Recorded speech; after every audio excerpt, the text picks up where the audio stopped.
샬롬, 주님의 이름으로 축복합니다. 오늘도 우리 주님의 말씀과 함께 하시는 복되고 즐거운 하루가 되시기를 소망합니다. 5월 27일 새벽 기도를 시작하겠습니다. 다 같이 사도신경 하시겠습니다. 나는 전능하신 아버지 하나님 천지의 창조주를 믿습니다. 나는 그의 유일하신 아들 우리 주 예수 그리스도를 믿습니다.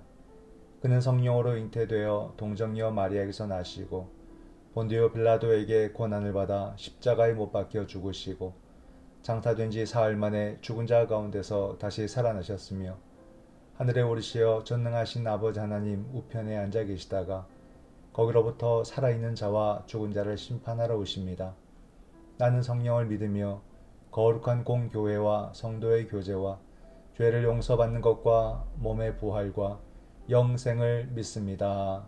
아멘. 사랑의 주님, 오늘도 귀한 은혜의 날을 허락하심에 감사드립니다. 이 하루도 그리스도인답게 살아가게 하시고 하나님과 이웃들을 더 사랑하며 나에게는 신앙 가운데 더 신실하게 살아갈 수 있는 그런 복되고 즐거운 하루가 되게 하여 주시옵소서. 이 시간도 우리 주님의 임재를 간절히 바라고 원하오며 예수님의 이름으로 기도드립니다. 아멘. 찬송가 455장입니다. 주님의 마음을 본받는 자. 주님의 마음을 본받는 자, 그 맘에 평강이 찾아오는 험악한 세상을 이길 힘이 하늘로부터 임함이로다. 주님의 마음 본받아 살면서 그 거룩하신 나도 이루리. 주 모습 내 눈에 안 보이며 그 음성 내 귀에 안 들려도 내 영혼 날마다 주를 만나 신령한 말씀 늘 배우도다. 주님의 마음 본받아 살면서 그 거룩하신 나도 이루리. 가는 길 거칠고 험하여도 내 맘에 불평이 없어지는 십자가 고난을 이겨내신 주님의 마음 본받음이라. 주님의 마음 본받아 살면서 그 거룩하신 나도 이루리. 주 예수 세상에 다시 오실 그날의 후성도 변화하여 주님의 빛나는 그 영상을 다 함께 보며 주 찬양하리. 주님의 마음 본받아 살면서 그 거룩하신 나도 이루리. 오늘 하나님의 말씀은 출애굽기 22장 16절에서 31절 말씀입니다. 사람이 약혼하지 아니한 처녀를 꾀어 동침하였으면 납폐금을 주고 아내로 삼을 것이요 만일 처녀의 아버지가 딸을 그에게 주기를 거절하면 그는 처녀에게 납폐금으로 돈을 낼지니라. 너는 무당을 살려두지 말라. 짐승과 행음하는 자는 반드시 죽일지니라. 여호와 외에 다른 신에게 제사를 드리는 자는 멸할지니라. 너는 이방 나그네를 압제하지 말며 그들을 학대하지 말라. 너희도 애굽 땅에서 나그네였음이라. 너는 과부나 고아를 해롭게 하지 말라. 내가 만일 그들을 해롭게 함으로 그들이 내게 부르짖으면 내가 반드시 그 부르짖음을 들으리라. 나의 도가 맹렬함으로 내가 칼로 너희를 죽이리니 너희의 아내는 과부가 되고 너희 자녀는 고아가 되리라.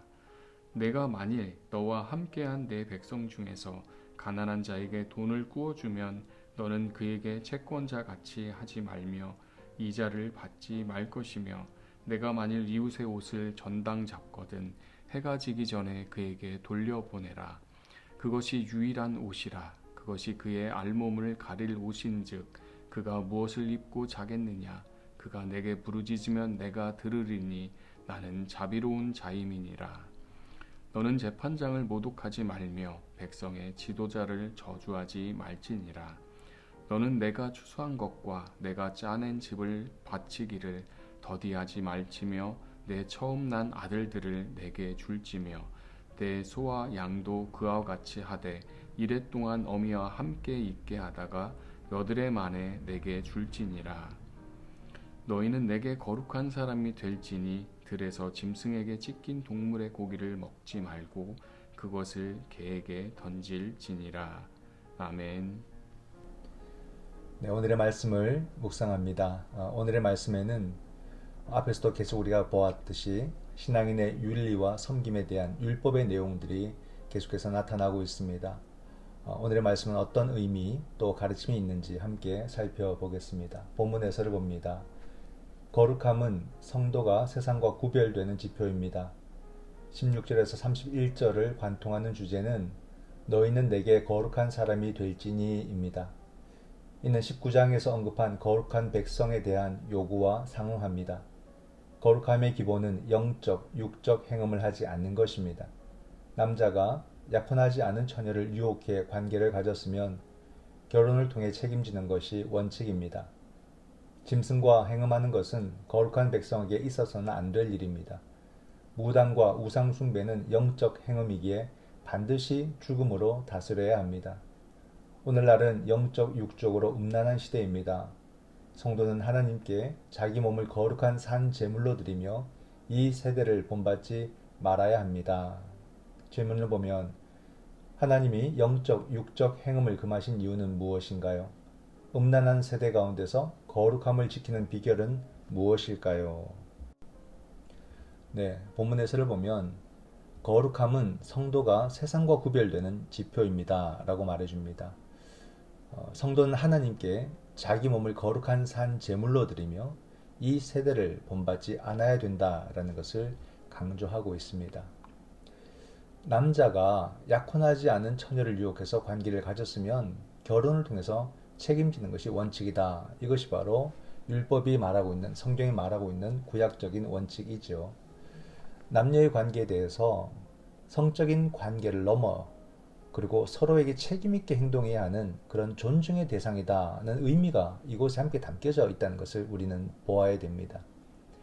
그저 순결을 빼앗은 것에 대해서 책임과 배상을 말하는 그런 법률적인 사회를 말하는 것이 아니라 생명에 대한 존중과 또 진정성 있는 사랑의 책임을 율법이 말해주고 있는 거예요. 사법적인 그런 접근이 아니고 바로 존중과 사랑의 책임, 이것이 담겨져 있다는 것입니다. 오늘날 이 사랑이라는 것은 너무 자기 감성에 충만해서 육체적인 만족에만 무게를 두고 있음을 우리가 많이 보게 되지요. 사랑의 깊이보다 사랑의 쾌락에 더 치중하는 그 인간의 연약함과 불안함이 그대로 보이는 시대가 아닌가 생각할 수 있습니다. 특히 젊은이들이 신앙을 통해서 누군가를 사랑한다는 것이 무엇인가? 이것을 우리가 좀 더 배워야 되는 그런 시대가 아닐까?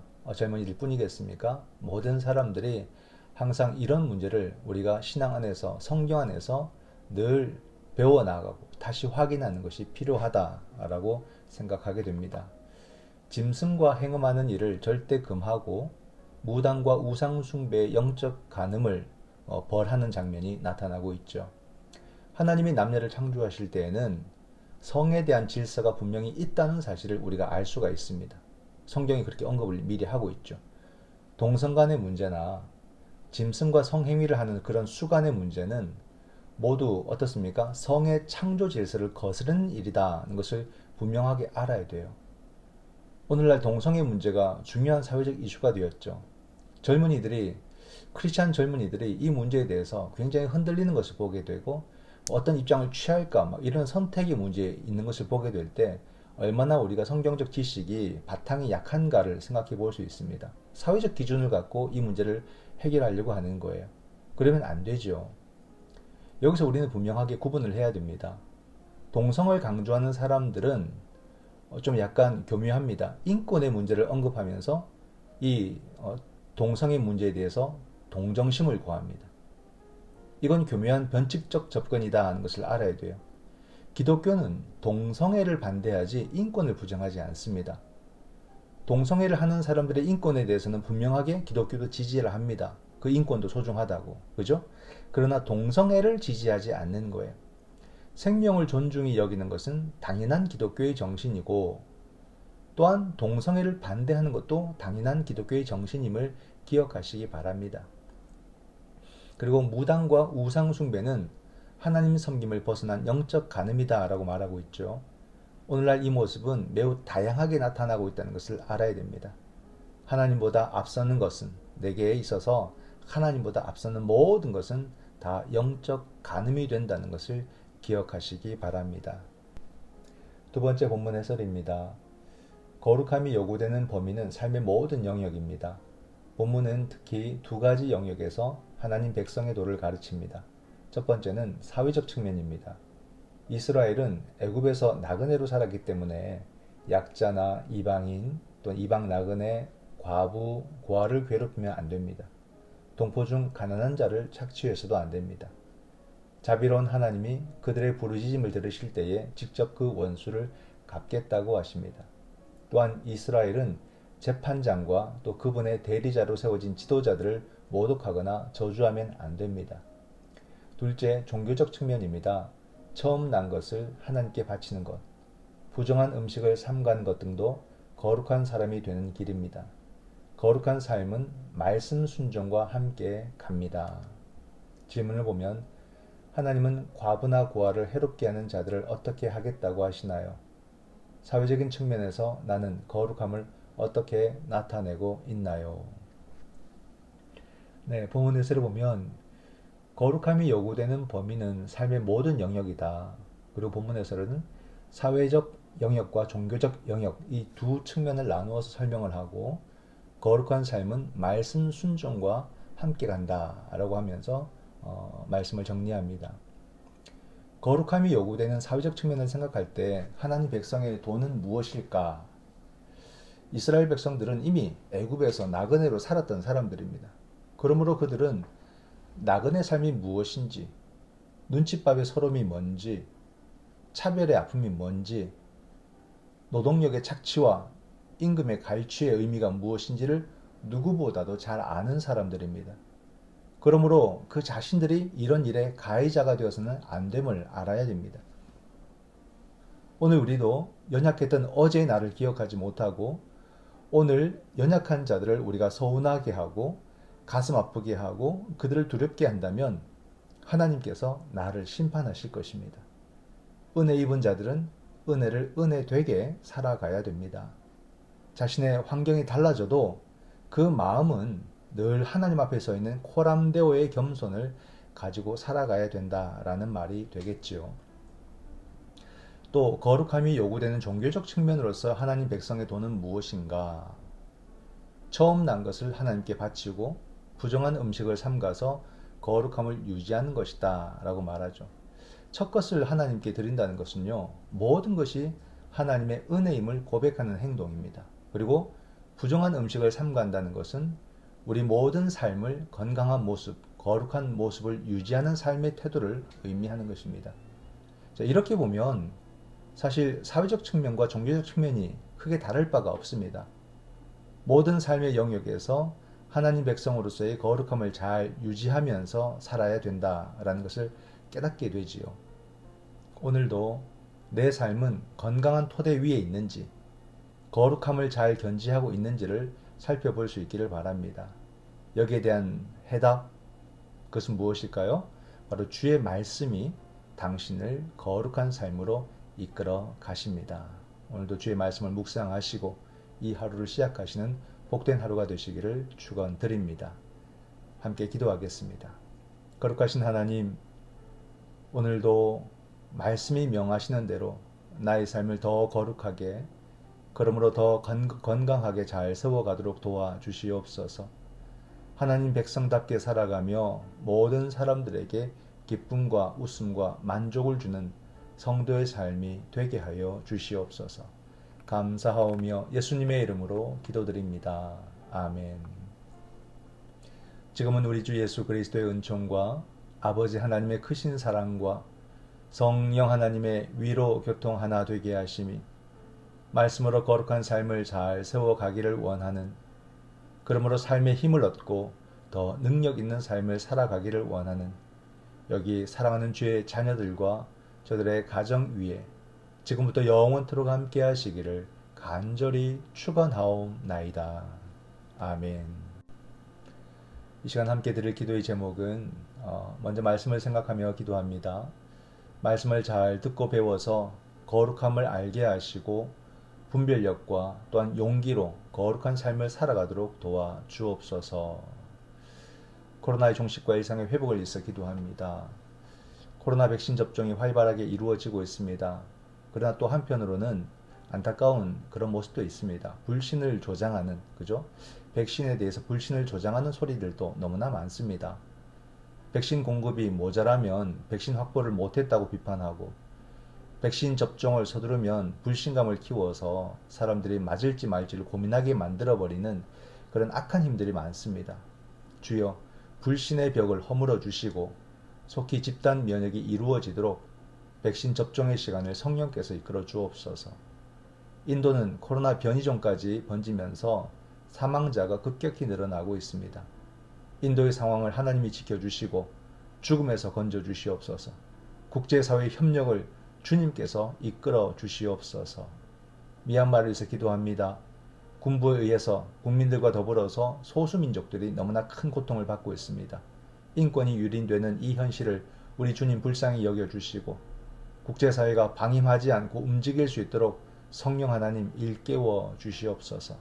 마지막으로 우리 가정을 위해서 기도합니다. 우리 가정에 정말로 가정의 달 끝자락에 있는 이 시간 속에서 모든 가정들이 회복되기를 원하고 가정들의 성령의 열매들이 넘쳐나기를 원합니다. 또한 질병 가운데 고통받고 있는 우리 성도들이 있다면 주여 불쌍히 여겨주시고 저들의 모든 질병을 고쳐주시고 육신의 질병과 또 그 마음의 괴로움들도 우리 주님께서 성령으로 말미암아 깨끗이 고쳐주셔서 건강한 가정이 되게 하여 주옵소서. 이 시간 기도할 때에 우리 신앙의 거룩함을 위해서 백신 접종의 원활함과 인도의 최악의 상황에 대해서 미얀마의 반인권적인 행태의 심판을 위해서 그리고 우리의 가정의 건강을 위해서 다 같이 함께 기도하시겠습니다.